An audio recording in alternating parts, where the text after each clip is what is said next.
Who else? I know there's other folks out here that have something to say. Oh, yeah. Iris Harrison. I'm related. I know. We're not even related. We're both Harrisons. I met Bear when I was actually going to school at Lane Community College. Gary T had come out and talked to our class, and this was what, Gary, about 1975, 4? Yeah, okay. Anyway, it was like one of those moments where you go, I think I know what I want to do for the rest of my life. Thank God it worked out. There's nothing I tried up to that point did. And I'm still lucky enough to be employed in radio, and that's, these days, like I don't know why, I'm lucky. And I know why, because I've had great mentors like Gary, like Bear. And Bear, I'll never forget, one day I was like, I can't do this, I suck, I'm so bad. And he goes, no, you're fine, just relax.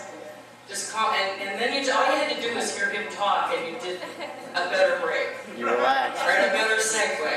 And everything just got better. Between he and Bill Slater and everybody else that I got to be around, Ken Martin, my God, you know, Kenny was there at KFMY when I walked in as an intern.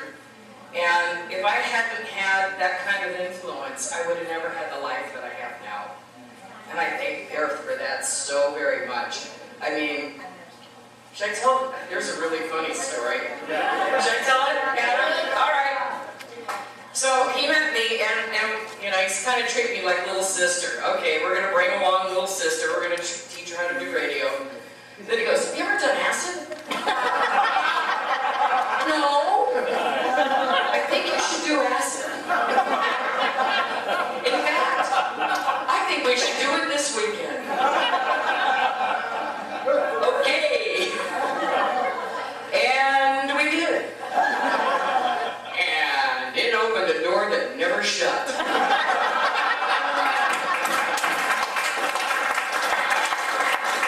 In fact, the next day, still kind of sparkly, I went up to KFMY to file records or do whatever it is that I did as an intern. And Gary says to me, we're having a staff meeting. Want to go on the air for about an hour? That was my first show ever on the tail end of an acid trip.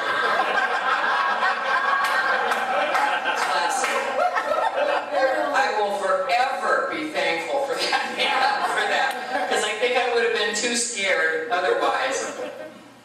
It just happened. And it was beautiful. You didn't know that, did you? You do now.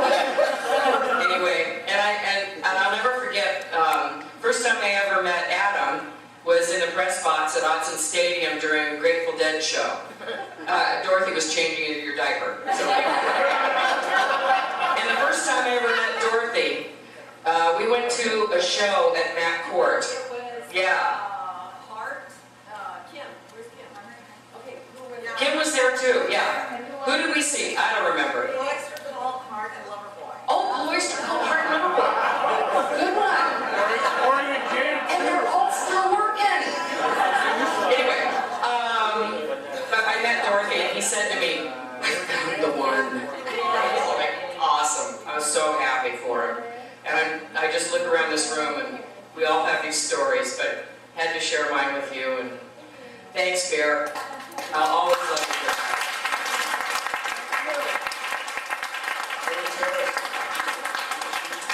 Yeah, Bear did mentor a lot of kids, and he did introduce a lot of kids to their first drug experiences. So it's set for that.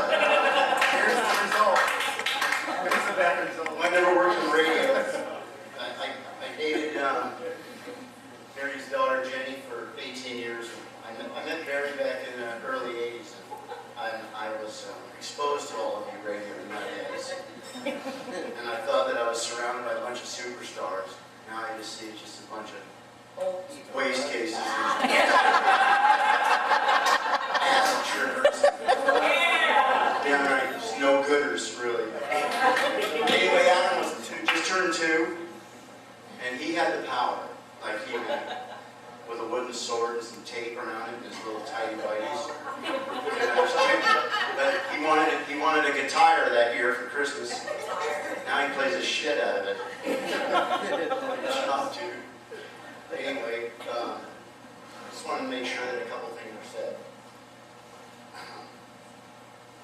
It's too seldom in life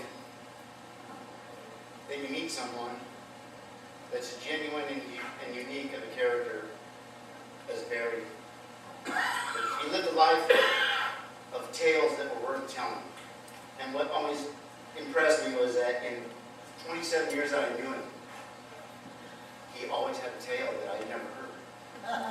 There was another one, and it didn't matter if he answered the phone or not, he was going to tell it to you on your recorder. Remember when recorders had little tapes on them? I thought they would run them tapes out on me. In the middle of a sentence, 30 minutes later, and it would just go click. And I forgot that I wasn't talking to him. It was a recorder. I'd do the dishes and vacuum the house and everything. He's still going on and on. But I love those, and I saved them, and I would play them again at night just to fall asleep to his voice. It was that soothing. Yeah, his voice was, like I said, he had the golden pipes. Yeah, that was a unique voice. But when I met him through Jenny, and I was like, holy crap, that's Barry Corkery. She said, yeah, he's done some commercials. And I said, he's the Weimar guy. Because I've lived in Eugene my whole life, so when those when those started, it was so iconic. When they come on all the time on TV, and be Weimar, and you go, Weimar, whatever, membership store, whatever.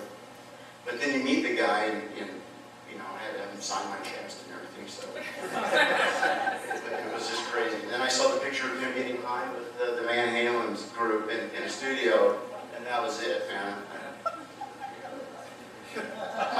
My new-to-be best friend was a bona fide rock star. Or he got stoned with them anyway. And so, anyway, we shared a lot of thoughts with one another, good and bad. And we worked on a lot of personal projects together after he got out of radio. And he went into the coffee business, coffee shop. I think it was a front, actually. I know what you're talking about. I know the video guys down the street were running cocaine out of the wrap-ups. So I think Barry had the green side going on. There was mochas. But we built that together in his driveway and a lot of other stuff like that. And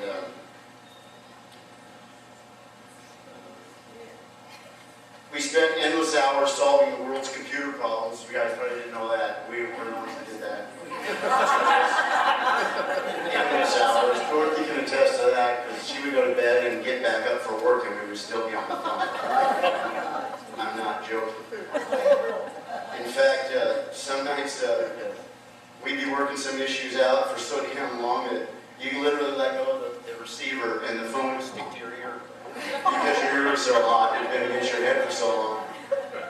One night we looked at the time and we had been on the phone for 3 hours and 45 minutes. And I said, holy shit. I think we're like 14-year-old schoolgirls. I don't know what this is all about, but I'm feeling a little bit gay right now.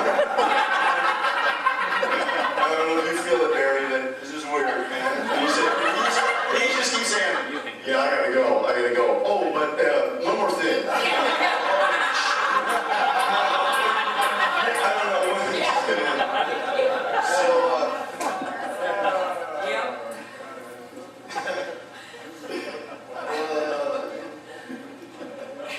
Then Skype came along and we were screwed, because then you had video to the phone calls. We were like, that was it. We should have been committed at that point, literally. Because, anyway, we built a very special friendship over the years. A friendship that can never be replaced with a special person that will dearly be missed. So, let's never forget him. No way. When you see a crow in the sky, when you see a bear on the television, when you see a little cat, because we all know he was the cat whisperer, right? Yeah. I think he's running a cat house out of his little shed out there. How many now? 11! It's like the telethon. Roll new numbers. We got 11 cats now. Yeah, he was a sucker for sad eyes. But good on him, man. Somebody's got to be. A very proud grandpa. A very proud great grandpa. I'm just getting to you. Because we talked about you too. Oh yeah. I know stuff about you. No, whatever reminds you of Barry, don't ever let that fade. You know, Pink Floyd. So my first Christmas with Jennifer and her family, it was great. I was like, okay, I got a girlfriend that has a family that does Christmas together. You know, it's not this, just not dysfunctional thing. It wasn't that at all. It was like, oh, nice. So I get to do my family, I get to do her family. So I'm on my best behavior, and I'm going to Christmas morning, and I get there at 7. I had to be there at 7 o'clock because little Adam's going to get up on and open business for me. And he can't stop. I'm like, it's fucking 2. What do you mean you can't stop? Just smack him down. Something put a weight on top of him. He's 2. Can't stop him. So, then we get here at 7:30. And they're, holy shit. I work, man. So, 7:30. Get there at 7. Barry's making coffee. Dorothy's making eggs and stuff already. And I'm going playing. Because my family does Christmas Eve, so we slept in. We sit down in front of the tree. Oh, hold on, Barry's gonna get up. He puts on Dark Side of the Moon. I'm like, right on. And I'm not trying to do it with Zeppelin, just so you all know where I'm coming from, okay? Yeah. So, in fact, I played Led Zeppelin every day at work with my dad, and he said, who is that woman screaming? So I bought him a box set for Christmas. Anyway, but he puts on Dark Side of the Moon so we could open gifts, and then he lit a joint, and I said, I love you. This is so great. Is this going to be every year? Fuck my family, I'm still here. This is great. Anyway, thank you all. I don't have anything else to say, so I'm here till Thursday.